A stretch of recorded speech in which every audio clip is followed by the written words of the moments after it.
తూర్పుగోదావరి జిల్లా దేవరపల్లి మండలం రామన్నపాలెంలో రాష్ట్ర స్థాయి బాస్కెట్బాల్ పోటీలు ప్రారంభమయ్యాయి. కేర్ ఫౌండేషన్ ఆధ్వర్యంలో ఏర్పాటు చేసిన ఈ పోటీలను ఎమ్మెల్యే మద్దిపాటి వెంకటరాజు ప్రారంభించారు.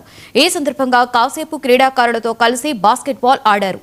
క్రీడలు యువతకు చదువుతో పాటు అభివృద్ధికి సహాయపడతాయని ఎమ్మెల్యే పేర్కొన్నారు. హీరోయిన్ కేర్ ఫౌండేషన్ వ్యవస్థాపకురాలు రాపాకల్ శ్రీ మాట్లాడుతూ 15 ఏళ్లుగా నిరుపేద విద్యార్థులను చదివిస్తూ సామాజిక సేవ చేస్తున్నారని వివరించారు.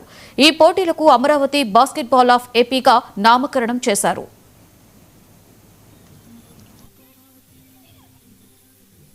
లేని వాళ్ళకి అన్నం పెట్టడం కాకుండా చీరలు పంచిపెట్టి అన్ని చేసేవాళ్ళు.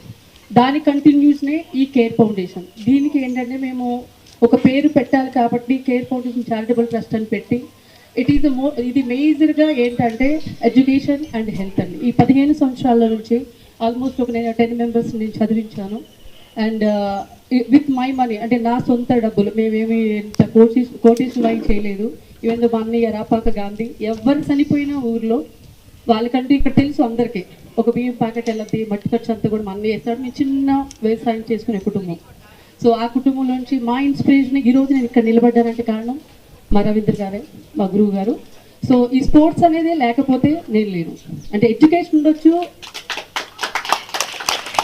ఎడ్యుకేషన్ ఉండి ఏదన్నా చదువుకోవచ్చు అండి. ఎడ్యుకేషన్తో పాటు ఇప్పుడు ఈరోజు ప్రతి దానిలో ఈరోజు బాగా ఫేమస్ ఏదన్నా అంటే ఒకటి సినిమా ఇండస్ట్రీ, 2 పొలిటికల్, 3 స్పోర్ట్స్. కానీ డబ్బులు ఎక్కువ సంపాదించేది ఏదన్నా ఉన్నట్టు ఫస్ట్ స్పోర్ట్సేనండి.